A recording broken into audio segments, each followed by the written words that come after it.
Hello, my name's Watch Manager Nick Kingett of the Humberside Fire and Rescue Service, and today we're filming at Peaks Lane Fire Station in Grimsby.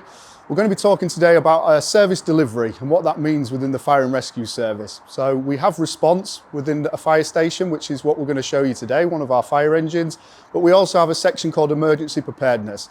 I work in emergency preparedness, and we're also going to expand with a bit of knowledge on the background of what that means and hopefully explain to the public what our service does.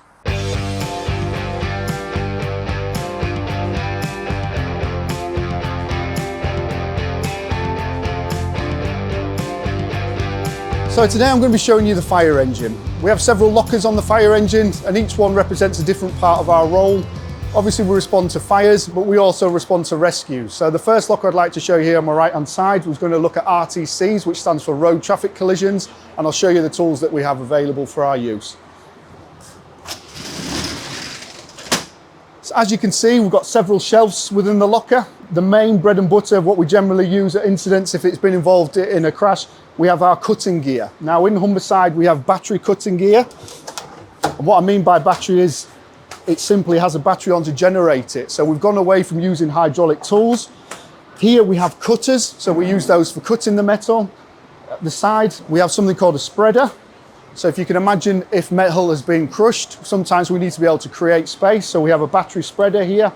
And we also have something at the front called a ram. So the ram enables us to spread our space open should we require to use it.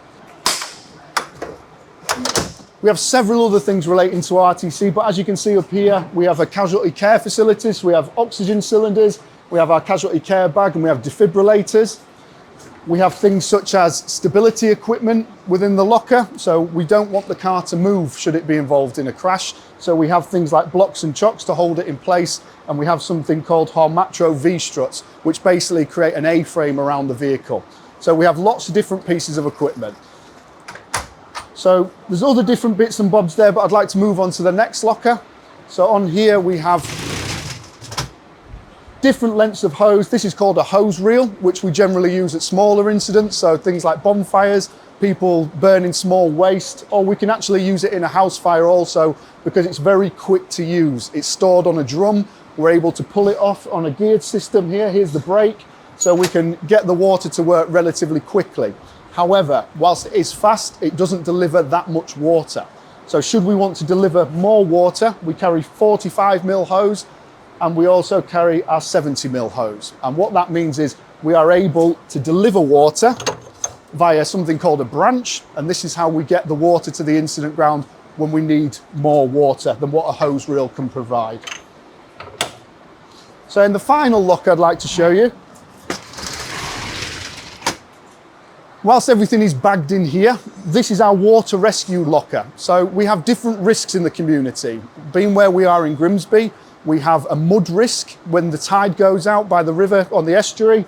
So we need to be able to respond. We have something in this locker here, which is a mud rescue raft. And what that'll do is we inflate a raft and it creates a platform for us to stand on to be able to reach casualties in the mud and free them should they get trapped in the mud. Also in the bottom, we have our water rescue technical clothing. So if you can imagine, I can't go in the water in the clothes I'm in. I can't go in yellow fire kit, which is what you would stereotype think a firefighter to look like, because it's made for heat, not water. So we have to carry specialist water rescue equipment, which is effectively a dry suit to be able to respond in the water should we need to. So we have lots of different risks in our community, and the lockers reflect the different risks we go to as the Fire and Rescue Service.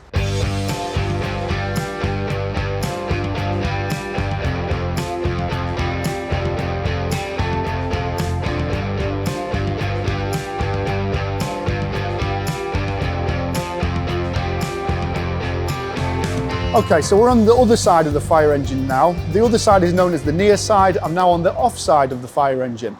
Now what I'm going to show you is the lockers on the off side of the fire engine. So if I start with this one here, again, thinking about the different risks we have within the community, our top shelf here is dedicated to rope rescue. So we have 2 rope rescue bags available on this fire engine. Think about rescues at heights, or bizarrely, if people have fallen down into a position where they need rescuing. So height can also mean somebody that needs rescuing from a lower position. So we're able to use our rope rescue systems to be able to lift and also for our fire service personnel to be able to be lowered. Also, at the bottom shelf here, we've got something called a PPV, which stands for positive pressure ventilation. If you can picture a fire post-incident, a house has lots of smoke in it. Smoke is a hazard. This gives us a mechanical machine to be able to blow the smoke out of the house post-incident. So moving down, you'll see the middle locker is very symmetrical to what we have on the other side.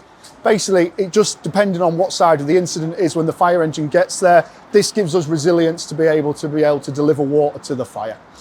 And then in our final locker, again, thinking of the different kind of incidents we go to, this is what we refer to as hazmat, hazardous materials. So sometimes in the community, there may be a situation where a tanker has a spill or a chemical process goes wrong in a refinery, for example. Certainly within the risk we have within the Humberside area, we have several refineries and other chemical facilities. We need to be able to deal with people should they come into contamination with chemicals.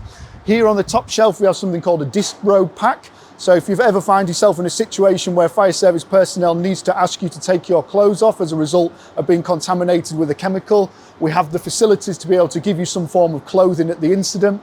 We also have means of environmental protection, so being able to bung drains, stop the chemicals going down into the drains, because obviously chemicals going into the environment can have a detrimental effect. So we have to be aware of our actions against the environment also. And also, as mentioned on the other side, we have another water rescue capability in this locker. If you can picture the fire engine where the firefighters sit, some may descend off the near side, some may descend off the off side, so we need to be able to get to our PPE easily.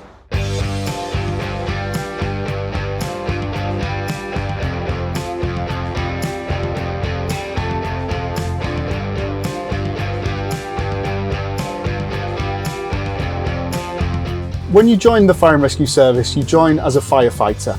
Now, we have different ranks in the fire service, and they are based upon operational, tactical, and strategic levels within our service. So from an operational point of view, the highest rank that we ride on the fire engines in Humberside Fire and Rescue Service is a watch manager, as denoted by the 2 pips on my epaulets. So when you first join, you are a firefighter. The next rank is called a crew manager in Humberside Fire and Rescue, and then the top level of operational response is called a watch manager. Now, to be an officer who sits in this seat where I am now, he or she has to do something called a command course and is generally considered to be a junior officer at that point. At the point of being a crew manager or a watch manager, we're then able to take charge of an incident. So on the way to an incident, I have my little computer here. This is referred to as an MDT, a mobile data terminal. And I also have the ability to speak to our members in control, our teammates, and this is via an airwave radio system here, which has a traditional kind of CB style microphone that enables me to speak to control. Risk information comes through to my computer. So for example, if it's a fire, if it's an RTC, a road traffic collision, or an incident that involves working at height, I'm able to be able to send basic information that comes through to the control team at that point, for example, from the caller, which then shows up on my computer, which enables me to, what we call in the fire service, enhance my situational awareness. So another role of being a firefighter is being a driver. When you first join the Fire and Rescue Service, it's not generally an expectation that you'll be expected to be a driver. This is something that as you progress through your career and pass what is effectively a lorry license, a C-type license test, will then enable you to be able to drive the lorry on blue lights in an emergency response situation. Well, I hope you enjoyed looking at the fire engine, and thank you for your time.